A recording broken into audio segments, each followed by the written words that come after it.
Hi dears, എന്തൊക്കെയുണ്ട് വിശേഷം? എല്ലാവർക്കും സുഖമല്ലേ?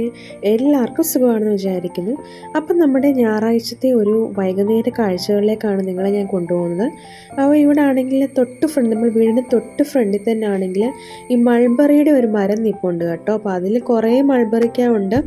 അപ്പോൾ ഞാനാണെങ്കിൽ അപ്പോൾ ഈ മൾബറിക്ക് കാണുമ്പോഴത്തേക്കും നമുക്ക് ഈ പുഴുവൊക്കെ ഇങ്ങനെ ഇരിക്കുന്ന പോലാട്ടോ നമുക്കിങ്ങനെ തോന്നുന്നത്. നല്ല ടേസ്റ്റാണ്, നല്ല പഴുത്തൊക്കെ കഴിഞ്ഞാൽ നല്ല ടേസ്റ്റാണ് കഴിക്കാൻ വേണ്ടിയിട്ട്. അപ്പോൾ ഇതിൻ്റെ ഇലയാണെങ്കിലും കൂട്ടാൻ വെക്കാനൊക്കെ നല്ലതാണ്. അപ്പോൾ ഞങ്ങൾ ഈ ഇടയ്ക്കാണെങ്കിൽ ഇതിൻ്റെ ഇലയൊക്കെ പറിച്ച് കൂട്ടാൻ വെച്ചാൽ നല്ല ടേസ്റ്റാട്ടോ. അതുപോലെ കായും നല്ലതാണ്. ഇനി നിങ്ങൾ നെക്സ്റ്റ് ഒരു പരീക്ഷണം നടത്താൻ പോകുന്നതെന്ന് വെച്ചാൽ, അപ്പോൾ ഈ ഒരു സംഭവം കുറേ ഈ മരത്തിലുണ്ടായതുകൊണ്ട് അപ്പോൾ എല്ലാവർക്കും കഴിക്കാൻ ഭയങ്കര മടുക്കുമല്ലോ. അപ്പോൾ അതുകൊണ്ട് ഇതൊന്ന് അച്ചാറിട്ട് നോക്കാമെന്നുള്ളതാണ് അടുത്ത പരിപാടി എന്ന് പറയുന്നത്. അപ്പോൾ ഇതെന്ന് പറഞ്ഞേക്കുന്നത് നമ്മുടെ വീടിൻ്റെ തൊട്ട് ഫ്രണ്ടിലുള്ള ഫിലോസാനാണ്. നമ്മുടെ റംബൂട്ടാൻ്റെ വേറൊരു സംഭവമാണിത്. അപ്പോൾ അതിങ്ങനെ കുറേ പിടിച്ചിട്ടുണ്ട്. ഇപ്പം ഇതിവിടെ അപ്പുറത്തും എല്ലാം കുറേ ഇങ്ങനെ നിൽപ്പുണ്ട് കേട്ടോ. അപ്പോൾ നിങ്ങൾക്ക് ഏകദേശം ഈ ഒരു ഈ ഒരു ഫ്രൂട്ട് നിങ്ങൾ കണ്ടിട്ടുണ്ടായിരിക്കും കടകളിലൊക്കെ ഇരിക്കുന്നത്. ഇതിൻ്റെ പേര് ഫിലോസാൻ എന്നാണ്. റംബൂട്ടാനിൻ്റെ കൂട്ടിരിക്കുന്ന വേറൊരു സംഭവമാണ് കേട്ടോ ഇത് ലിച്ചി റംബൂട്ടാൻ അതിൻ്റെ കൂട്ടിരിക്കുന്ന വേറൊരു സംഭവമാണ്. ഇപ്പോൾ നമ്മുടെ ഇവിടെ ഉള്ളത് ഈ ഒരു ഐറ്റമാണ്. അല്ലാതെ നേരത്തെ പണ്ടാണെങ്കിൽ റംബൂട്ടാൻ്റെ മരമൊക്കെ ഉണ്ടായിരുന്നു. അതൊക്കെ ആണെങ്കിൽ പിന്നെ അതൊക്കെ അങ്ങ് ഉണങ്ങിപ്പോവുകയൊക്കെ ചെയ്തായിരുന്നു. അപ്പോൾ അതിൻ്റെ വേറൊരു മരം ഇപ്പുറത്തുണ്ട്. ഈ ഒരു മരം എന്ന് പറഞ്ഞേക്കുന്നത് ആദ്യം മുതലേ ഉള്ളതാണ്. അതിൻ്റെ എല്ലാം സബ് മരങ്ങളാണ് മറ്റേന്ന് വേണമെങ്കിൽ പറയാം. അപ്പം ആ ഒരു മരത്തിൻ്റെ കായിൽ നിന്നാണ് ബാക്കിയുള്ള മരങ്ങളെല്ലാം ഉണ്ടായെന്ന് വേണമെങ്കിൽ പറയാം. പിന്നെ നമ്മുടെ ജാതിമരം ആട്ടോ, 2 ജാതിമരം ഇവിടെ ഉണ്ട്. അല്ലാതെ താഴെ ഒരു ഏരിയ അവിടെ മൊത്തം ജാതിമരം ആട്ടോ. അപ്പം ഞാനിങ്ങനെ അതിനകത്തിങ്ങനെ വീഡിയോ എടുത്തുകൊണ്ടിരുന്നപ്പോൾ എന്തോ ഒരു സാധനം ഇലക്കകത്ത് ഇങ്ങനെ ഇരിക്കുന്നത് കണ്ട്. നമ്മുടെ ആ ഒരു ബട്ടർഫ്ലൈ ആട്ടോ, അതിങ്ങനെ പ്യൂപ്പയാകുന്ന ആ ഒരു സ്റ്റേജിൽ ഇരിക്കുന്ന ഒരു അവസ്ഥയാണ്. എനിക്ക് തോന്നുന്നു അത് ചത്തുപോയതോ എന്തോ ആണെന്ന് തോന്നുന്നു. എന്തോ ഒരു വല്ലാത്തൊരു ഷേപ്പിൽ ഇരിക്കുന്ന പോലെ എനിക്ക് തോന്നിയത്. അപ്പം ഇപ്പം ഞാനത് അമ്മയോട് ചോദിക്കുകയും ചെയ്തു അതെന്തോ ആ സംഭവം. അപ്പം അമ്മ പറഞ്ഞു അത് ഇങ്ങനെ ചിലപ്പം പ്യൂപ്പയാകുന്ന ആ ഒരു സംഭവമായിരിക്കും എന്നാണ് അമ്മ എന്നോട് പറഞ്ഞത്.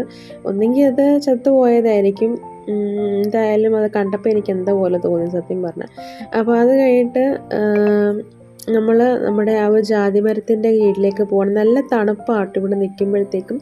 കുറേ ജാതിക്കയുണ്ട്, അപ്പം അമ്മയാണെങ്കിൽ കൈ നിറച്ച് മാങ്ങയും ജാതിക്കയുമായിട്ട് വരുന്നുണ്ട്. അപ്പം ഇതാണ് ഈ ഫ്രണ്ടിൽ നിൽക്കുന്ന മാങ്ങയാട്ടോ ഇത്. അപ്പോൾ ആ മരത്തിൽ നിന്ന് കുറേ മാമ്പഴമാണ്. അപ്പോൾ ഇത് ലാസ്റ്റ് മാമ്പഴമാണ്. അപ്പം നമ്മുടെ ജാതിമരം ആട്ടോ ഇത്. അപ്പം ഈ ഒരു ജാതിമരത്തിൽ നമ്മൾ ജാതിക്കയുടെ ആ തോടൊക്കെ ആണെങ്കിൽ നമുക്ക് ഉപ്പിലിടാനൊക്കെ നല്ലതാട്ടോ. ഞങ്ങളങ്ങനെ ഒരു ദിവസം ഉപ്പിലിട്ട് നോക്കിയാൽ നല്ല ടേസ്റ്റാട്ടോ. അപ്പം അതൊക്കെ നമ്മുടെ വയറിനൊക്കെ ആണെങ്കിലും കഴിച്ചു കഴിഞ്ഞാൽ നല്ല ഇതായിരിക്കും. അതുപോലെ തന്നെ ഇവിടെ മൊത്തം കരിയിലയാണ്. നമ്മൾ ഇടയ്ക്ക് ഇങ്ങനെ തൂത്തുവാരമൊക്കെ ചെയ്യും. പിന്നെ ഫ്രണ്ടിലാണെങ്കിൽ ഒരു പൂ നിപ്പുണ്ട്. അത് കഴിഞ്ഞിട്ട് ഇവിടെ ആണെങ്കിൽ ചീമച്ചക്ക പറിക്കുന്ന ഒരു സീനാണ് ഇനിയും കാണിക്കുന്നത്. അച്ഛനാണെങ്കിൽ ചീമച്ചക്ക ഇവിടെ പറിച്ചിടുന്നുണ്ട്. ആകെ ഈ ഒരൊറ്റ മരം മാത്രമേ ഉള്ളൂ കേട്ടോ ചീമച്ചക്കയുടെ. അപ്പം ഇന്നലെ ആണെങ്കിൽ ചീമച്ചക്കയുടെ കറിയൊക്കെ ഇവിടെ ഉണ്ടാക്കിയിട്ടുണ്ടായിരുന്നു. അതെല്ലാം ഇവിടെ നിന്നാണ് പറിക്കുന്നത്. അപ്പം ഞാനിങ്ങനെ ജസ്റ്റ് കാണിച്ചു കൊടുക്കുക കേട്ടോ. അവിടെ ഇപ്പം താഴെ നിൽക്കുന്നത് കൊണ്ട് നമുക്കിങ്ങനെ കാണാൻ പറ്റത്തില്ല. അപ്പം ഞാനും അമ്മയും കൂടെ കാണിച്ചു കൊടുക്കുകയാണ്. അവിടെ ചീമച്ചക്ക നിൽപ്പുണ്ട്, അപ്പോൾ അത് പറിക്കാൻ വേണ്ടിയിട്ട്. അപ്പം ഈ ഒരു സംഭവം ഇവിടെ ഈ ഒരു മരം സത്യം പറഞ്ഞാൽ ഇവിടെ ഒറ്റ ഒരെണ്ണം മാത്രമേ ഉള്ളൂ കേട്ടോ. ആകെയുള്ളൊരു മരമാണ്. അപ്പം അതിൽ നിന്ന് വൈകിട്ടത്തെ പരിപാടി എന്ന് പറഞ്ഞേക്കുന്നത് എപ്പോഴും ഇതൊക്കെ തന്നെ ആയിരിക്കും. പ്രത്യേകിച്ച് ഞായറാഴ്ച പോലുള്ള ദിവസങ്ങളിലൊക്കെ. അപ്പോൾ ഇവിടുന്ന് തൊട്ട് സൈഡാണ് ആറെന്ന് പറഞ്ഞേക്കുന്നത്. അപ്പം ഞാനാണെങ്കിൽ അതിങ്ങനെ നമ്മുടെ പമ്പയാറാട്ടോ ഒഴുകുന്നത്. അപ്പം ഞാനാണെങ്കിൽ ആ ഒരു ചീമച്ചക്ക ഇങ്ങനെ പറിക്കുന്നതിൻ്റെ ആ ഒരു വീഡിയോ ഇങ്ങനെ എടുത്തുകൊണ്ടിരിക്കുക കേട്ടോ. അപ്പം ഈ സാധനം കറിയൊക്കെ കറി വെക്കാനും അതുപോലെ തോരൻ വെക്കാനും ഒക്കെ നല്ലതാണ്. അപ്പോൾ ചീമച്ചക്കൊക്കെ എനിക്ക് തോന്നുന്നു കടയിലൊക്കെ എനിക്കൊന്ന് ഭയങ്കര റേറ്റാണെന്ന് തോന്നുന്നു. അപ്പം നമ്മുടെ വീടുകളിലൊക്കെ ഉള്ളപ്പോൾ ഇതാണ് കേട്ടോ ചീമച്ചക്ക. ഇതിൻ്റെ കറയൊക്കെ ഉണ്ട്. അപ്പം ഇതെന്ന് പറഞ്ഞേക്കുന്നത് നമ്മുടെ പനയിലുണ്ടായ കുറച്ച് കായാട്ടോ. നമുക്കിത് കഴിക്കുന്നതൊന്നുമല്ല. അപ്പോൾ ഞാനിത് അമ്മയോട് ചോദിച്ചു ഇതുകൊണ്ട് എന്തെങ്കിലും ക്രാഫ്റ്റ് ഉണ്ടാക്കാൻ പറ്റുമോ എന്നുള്ളത്. അപ്പോൾ ഞാനിങ്ങനെ അതിൻ്റെ ഒരു ചിന്തയിലായിരുന്നു, ഇത് വെച്ചിട്ട് എന്തെങ്കിലും ഒരു ക്രാഫ്റ്റ് നമുക്ക് ചെയ്യാം. പിന്നെ ഇതെനിക്ക് കാണുമ്പോൾ ഈ ക്രിസ്മസിൻ്റെ കാലമാട്ടോ ഓർമ്മ വരുന്നത്. നല്ല രസമല്ലേ ഇതിങ്ങനെ നിൽക്കുന്ന കാണുമ്പോൾ നമുക്ക് കഴിക്കാൻ പറ്റത്തില്ലെങ്കിലും നല്ല രസമല്ലേ ഇതിങ്ങനെ നിൽക്കുന്ന കാണുമ്പോൾ, നല്ല ഭംഗിയായി നിൽക്കുന്ന കാണുന്നത്. അപ്പം പിന്നെ അപ്പോൾ ഇത് പെട്ടെന്ന് ഇങ്ങനെ പൊട്ടി പോകുന്നൊരു സംഭവമാണ് കേട്ടോ. കാരണം ഇത് പഴുത്തിങ്ങനെ നിൽക്കുകയാണ്. അപ്പം അതിൻ്റെ ഇടയ്ക്കൂടെ ആണെങ്കിൽ കാറ്റൊക്കെ അടിക്കുന്നുണ്ടായിരുന്നു. ഇത് നമ്മുടെ കോളാമ്പിപ്പൂ കേട്ടോ. കോളാമ്പിപ്പൂ നിങ്ങൾക്ക് എല്ലാവർക്കും അറിയാമായിരിക്കും. നമ്മുടെ തൊട്ട് സൈഡുള്ള വീടാണ്. ഇവിടെ ആൾക്കാരൊന്നും താമസമില്ല. അപ്പം നമ്മുടെ തൊട്ട് സൈഡുള്ള ആറാട്ടോ ഇത്. അപ്പം ഭയങ്കര കാറ്റാട്ടോ. അപ്പം ഞാനിങ്ങനെ ആ ഒരു കാറ്റിനകത്ത് ഇങ്ങനെ കിളി പോയ അവസ്ഥയിൽ ഇങ്ങനെ നിൽക്കുക കേട്ടോ. അപ്പം എന്തൊക്കെയോ സംഭവങ്ങൾ ഇങ്ങനെ പറന്നു പോകുന്നുണ്ട്. അപ്പം ഞാനതിങ്ങനെ നമ്മുടെ തൊട്ട് സൈഡാട്ടോ ആറെന്ന് പറയുന്നത്. തൊട്ട് പുറകിൽ കാണുന്ന പമ്പയാറാട്ടോ. അപ്പം അത് കഴിഞ്ഞിട്ട് പിന്നെ ഞാൻ താഴോട്ട് ചക്ക പറിക്കാൻ വേണ്ടി പോകുന്നുണ്ട്. അപ്പോൾ ഇവിടത്തേക്ക് ഈ ഒരു വടശ്ശേരിക്കര, പത്തനംതിട്ട ഈ ഒരു മേഖലയിലൊക്കെ വന്ന് ചക്ക, കപ്പ അങ്ങനെയുള്ള സംഭവങ്ങൾക്ക് ഭയങ്കര ഇതാട്ടോ. എല്ലാവർക്കും ആ ഒരു ഐറ്റങ്ങളോടൊക്കെ ഭയങ്കര ഇഷ്ടമുള്ളൊരിതാണ്. കപ്പ എന്നൊക്കെ പറയുമ്പോഴത്തേക്കും ഇവിടെയുള്ള എല്ലാവർക്കും ഭയങ്കര ജീവനാണ്. ചക്കയാണെങ്കിലും അതുപോലെ തന്നെ ആട്ടോ. ഇവിടെയുള്ള മിക്കവാറും എല്ലാവരുടെ വീടുകളിലും പ്ലാവ് കാണുമായിരിക്കും. ഇവിടെ ആണെങ്കിലും ബഡ് പ്ലാവും, പണ്ട് ഇവിടെ കൂഴപ്ലാവും കൂഴച്ചക്കയും അതിൻ്റെ മരവും പിന്നെ അതുപോലെ തന്നെ വരിക്കച്ചക്ക അതിൻ്റെയൊക്കെ സെപ്പറേറ്റ് മരങ്ങളൊക്കെ ഇവിടെ ഉണ്ടായിരുന്നു. അതൊക്കെ പിന്നെ വെട്ടിക്കളഞ്ഞു. പിന്നെ അതിൻ്റെയൊക്കെ ബ്രാഞ്ചസൊക്കെ ഇങ്ങനെ വീട്ടുമുറ്റത്ത് ഇങ്ങനെ വീഴാൻ തുടങ്ങിയപ്പോഴത്തേക്കും പിന്നെ അതങ്ങ് വെട്ടിക്കളഞ്ഞു. അപ്പോൾ കാറ്റിങ്ങനെ അടിച്ചുകൊണ്ടിരിക്കുകയാണ്. അപ്പോൾ അടുത്ത് നമ്മുടെ ചക്ക പറിക്കാൻ വേണ്ടി പോയേട്ടോ. പറിക്കാൻ വേണ്ടി പോയേട്ടോ. അപ്പം അതാണെങ്കിൽ അച്ഛനാണെങ്കിൽ ഏണിയിലൊക്കെ കയറി പതുക്കെ ഇങ്ങനെ വെട്ടിയിടുകയാണ്. സാധാരണ ഇവിടെ ചക്ക വെട്ടാൻ വേണ്ടി വരുന്നത് ഈ തെങ്ങിൽ കയറുന്ന ആൾക്കാരാണ് ചക്ക വെട്ടുന്നത്. അല്ലാതെ അങ്ങനെ ഇവിടെ വീട്ടിലൊന്നും അങ്ങനെ പപ്പയൊക്കെയാണെങ്കിൽ അങ്ങനെ ചക്ക വെട്ടാറൊന്നുമില്ല. ഇപ്പോൾ ഇങ്ങനെ പഴുത്തിങ്ങനെ നിൽക്കുന്ന കണ്ടപ്പോൾ ചക്ക തിന്നാനുള്ളൊരു കൊതിയുടെ പേരിൽ ഇങ്ങനെ ഇട്ടതാണ്.